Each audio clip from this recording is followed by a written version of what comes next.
बात समझ लो। पहले इस भूमि पर बैठकर निश्चय करो तुम बिके हुए हो या तुम पेमेंट से आए हुए नौकर हो। दो प्रकार के सेवक होते हैं, घर जाया नौकर और एक बाहर से लाया। बाहर से लाया गया, शाम तक मेहनत कराई गई, फल दे दिया गया, चलो। लेकिन मालिक के गले लगने का अधिकार नहीं है। और जो ये है कि पेमेंट है नहीं, तो जो मालिक पाएगा वही पवाएगा, जहां सोएगा वहीं सुलाएगा।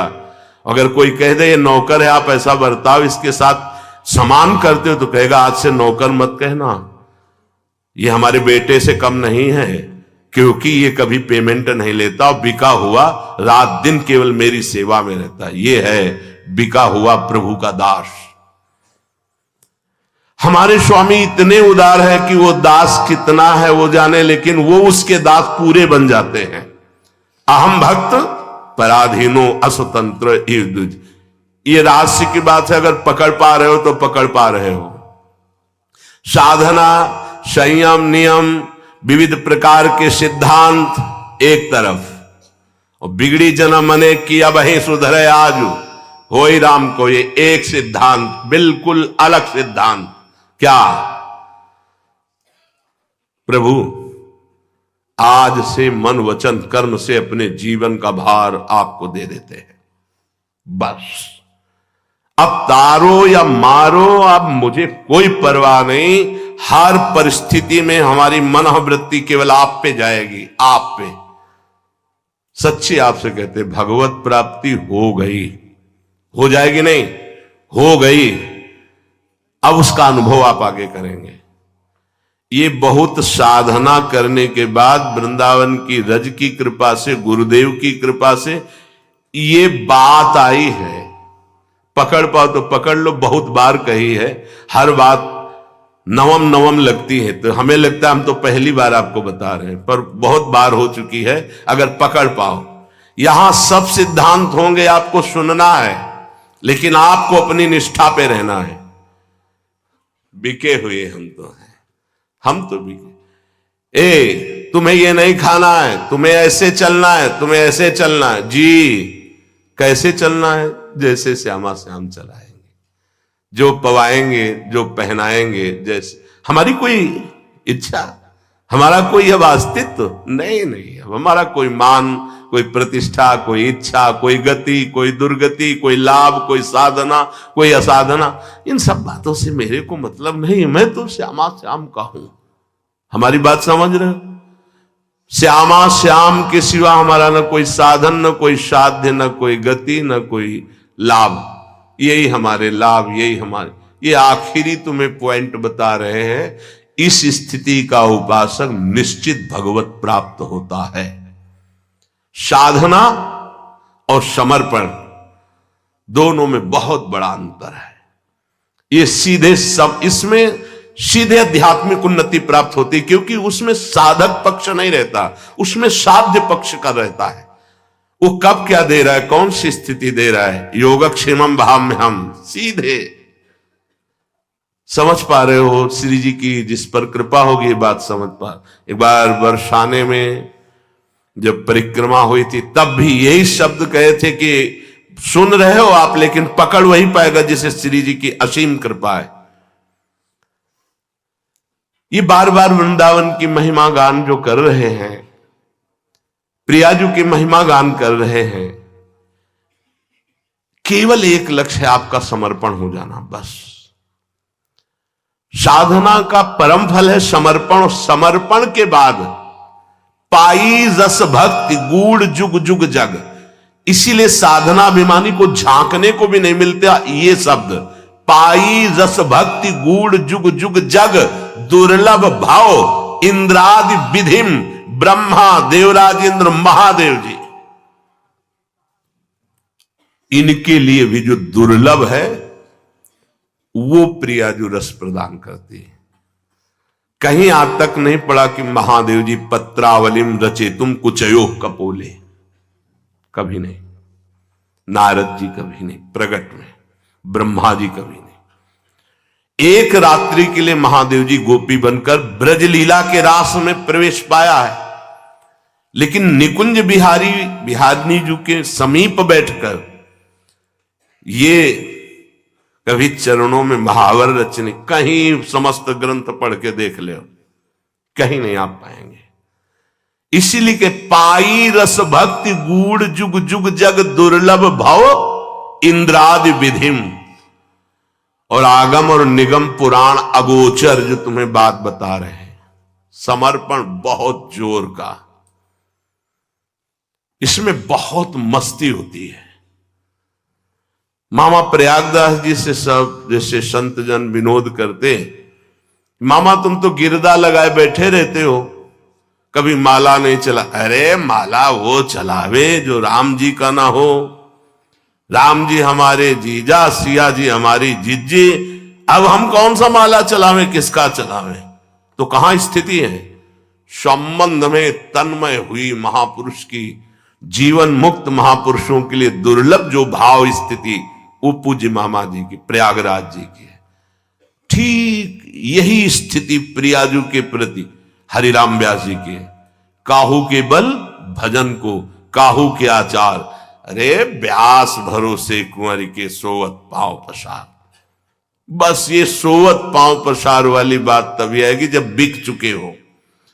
थोड़ा भी बकाया तो हमारा सत्संग सुन के तुम्हारे अंदर हलचल पैदा हो जाएगी, और जब सत्संग सुनने के बाद भी हलचल ना पैदा हो, ज्यों का त्यों वैसे ही हमारे माई श्यामाजू को राज, हर सिद्धांत की पूर्णता तुम्हारी लाडली जू के गोरे चरणान। महारानी इनमें से एक और अच्छा न मैं नहीं, अब आप देख लेना।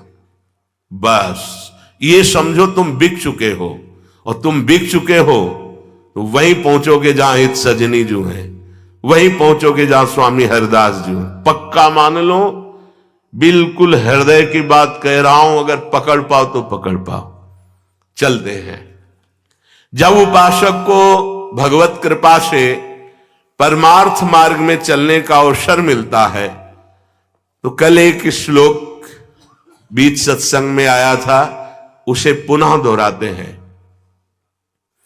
वाहे निरुद्धे मनसः प्रसन्नता, यह हमें बहुत प्राण प्रिय बात लगी है, इसलिए दोबारा इसको कह रहे हैं। बाहे निरुद्धे मनसः प्रसन्नता, मनः प्रसादे परमात्म दर्शनम, तस्मिन् सुदृष्टे भवबंधनाशो, बहिर्निरोधा पदवी विमुक्ते। सैकड़ों बार कल से ये श्लोक बार बार चल रहा है। वाहे निरुद्धे मनसः प्रसन्नता। ये उपासक पकड़ क्यों नहीं पा रहा, पकड़ क्यों नहीं पा रहा? कितनी अमृतमयी बात है। एक प्रार्थना हम करना चाहते, सरल भाव से आप समझ लो इसका अर्थ, वो हमारी तरफ से प्रार्थना है। 1 महीने की केवल हमें समय दो, 1 महीने का। आप 1 महीने कोई इच्छा नहीं करेंगे, जैसी सामने परिस्थिति आए उसको भोग लो, इच्छा मत करना। 1 महीने का केवल समय दो। हम कोई साधन नहीं बता रहे, इच्छा ही नहीं करनी। जहां इच्छा निकले उसे निरुद्धे, रोक दो, बाहर जवान में ना आने पावे। खान पान देखना, सुनना, रहना, भोगना, व्यवस्था 1 महीने में मर थोड़ी जाओगे। 1 महीने का हम कोई संकल्प नहीं दे रहे, कोई कसम नहीं खवा रहे, प्रार्थना कर रहे हैं कि आज से 1 महीने हम कोई भी इच्छा व्यक्त नहीं करेंगे, न सद न असत, कोई भी इच्छा नहीं व्यक्त करेंगे। हृदय में आएगी तो वाहे निरुद्धे, उसे वहीं रोक देंगे। बाहर की इच्छा बाहर, अंदर की इच्छा अंदर, व्यक्त नहीं करेंगे। बताओ, ये अपने घर का सत्संग होता है, ये केवल प्रवचन नहीं है, ये जीवन सुधार है और भगवत प्राप्ति के लिए है। 1 महीने की बात मांग रहे हैं। गृहस्थी में अगर ना कर पावे तो राधे राधे रटे, राधा राधा। लेकिन विरक्त जनों से प्रार्थना 1 महीने केवल 30 दिन। जबान से आपकी इच्छा व्यक्त नहीं होनी चाहिए। 1 महीने बस। आप देखो कैसा आपको लगता है। जलन होगी पहले, वो बार बार व्यक्त नहीं करना, 1 महीने व्यक्त नहीं करना। परिपक्व अवस्था के प्राप्त महापुरुषों के हृदय में इच्छा ही नहीं प्रकट होती। जाहि न चाहिए कबहू कछु,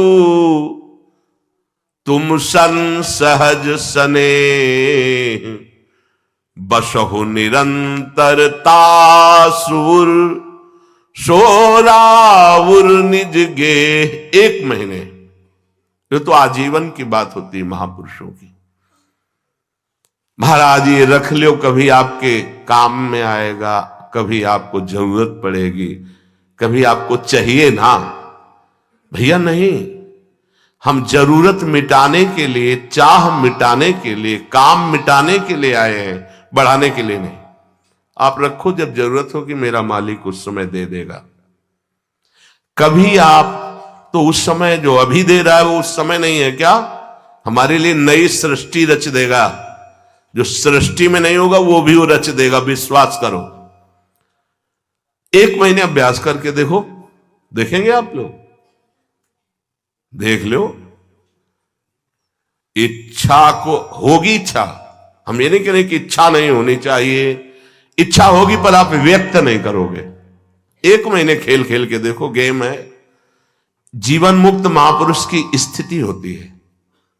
देखो एक आपको कथा सुनाते हैं। श्रीमन माधवेंद्रपुरी जी महाराज बहुत बड़े महाभागवत हुए हैं, चैतन्य महाप्रभु के चरित्र में आते हैं। ईश्वरपुरी जी के गुरु श्रीमन माधवेंद्रपुरी। ईश्वरपुरी जी महाप्रभु चैतन्य देव के प्रथम गुरुदेव थे। फिर सन्यास के गुरुदेव भारती जी महाराज हुए। तो श्रीमन माधवेंद्रपुरी जी महाराज जब क्षीर चोरा गोपीनाथ जी जो कहे जाते हैं, गोपीनाथ जी के दर्शन करने गए तो वहां शयन के समय कुल्हड़ में बड़ा ही पवित्र और स्वाद युक्त खीर का भोग लगता था। जब ये महिमा सुनी खीर की और भोग लगता देखा तो उनके अंदर इच्छा हुई कि अगर एक कुल्हड़ प्रसादी मिल जाए तो स्वाद लेके हम देख लेंगे कि प्रभु को ऐसा खीर का यहां भोग लगता है तो अपने ठाकुर जी को ऐसा ही खीर का भोग लगाएंगे। जो ही इच्छा जागृत हुई, जलन पैदा हुआ। अरे इच्छा कैसे जागृत हो गई? तो अंदर से विवेक कार्य कर रहा है, बचाने का जलन। ये तो प्रभु के भोग के लिए इच्छा, फिर भी इच्छा कैसे हुई कि मुझे एक कुल्हड़ मिल जाए? तुरंत प्रणाम किया और वास चल दिए। अब रात्रि का समय आ रहा था तो उसी गांव के किनारे एक वृक्ष के नीचे बार बार ये प्रश्न मन से, तूने इच्छा क्यों कर ली? बार बार उत्तर आता कि प्रभु के भोग के लिए इच्छा की है कि अगर मिल जाता तो स्वाद ले लेते और वैसे ही खीर प्रभु को लगाते अपने। नहीं, फिर भी इच्छा क्यों? बार बार धिक्कार मन को कर रहे थे। इधर महाभागवत की इच्छा भी भगवान बने थे और उसका पोषण भी भगवान करते हैं। जो निरीह जन है, जिनके अंदर इच्छा ही नहीं है, उनके हृदय में कोई इच्छा प्रकट होती तो लीला प्रकट करने के लिए होती। जो कई कुल्हड़ थे उनमें से एक कुल्हड़ छुपा लिया ठाकुर जी ने अपने वस्त्र के नीचे, घाघर के नीचे, जो नीचे का वस्त्र उसमें छुपा लिया और सामने रखे हुए हर भोग के कुल्हड़ उठा करके ले गए। जब शयन कराने गए तो देखा एक कुल्हड़, कहा ये कैसे, यहां कैसे आ गया प्रभु के वस्त्र की? तो प्रभु ने कान में कहा उनके, प्रभु मूर्ति नहीं है, तुम जैसी भावना करोगे वैसे। राधा वल्लभ लाल जी, बिहारी जी सब बात करते हैं, यह किसी मूर्तिकार की रचना नहीं है। हाँ, एक बार मोहनचंद महाप्रभु का चरण छू गया श्री जी के भोग के कटोरे में, तो एक चपत मारी हितजू महाराज ने। प्रभु के पात्र में चरण कैसे छू गया? तो जो राधा वल्लभ लाल जी की सेवा के लिए गए तो कपोल में ऐसे अंगुली बनी, बोले जय जय।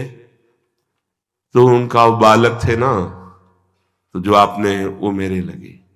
बात करते महाप्रभु, आचार्य से, बंचंद महाप्रभु जी से, सेवक जी से और प्रेमी जनों से, जो चित्त को बेच दिए हैं प्रभु को, उनसे बात करते हैं।